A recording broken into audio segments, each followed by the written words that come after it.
Matebian Verónica dos Santos lakon vida, tanba hetan kanek todan e parte kakorok no rentos.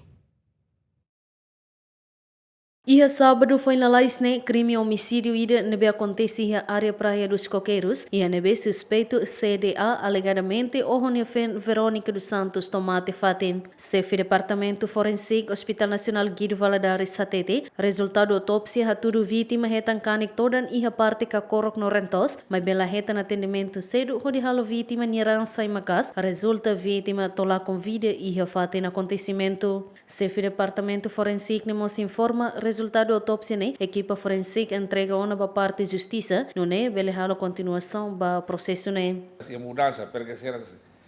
segredo da justiça é quase atulahir tama atulos lahir lá mas tamba é uma barak maka acesso da serega lá o certo que kanek né toda kanek toda e daí maka em relação ao halusan ini halo hemorragia perdarahan ou boleh sangramento né bem halo ni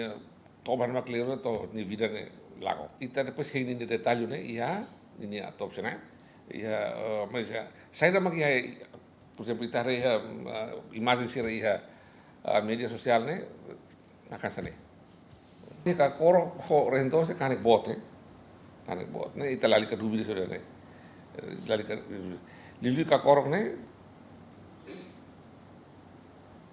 kona di dia ki uat bot ruat tolu hene ne lato minuto dah mas lato farava ni física elas bot certo. Enquanto ter dado susi Departamento Forensic Hospital Nacional Guido Valadares, o se foi em janeiro tomar sutinane, halon autópsia para mate isen hamuto coronulo resinida, composto o simane na insanulo resinida, no feto na insanulo, o se resultado autópsia ne, maioria caso homicídio, tuirma caso suicídio, no mate natural, Dilma Suzete, GMN.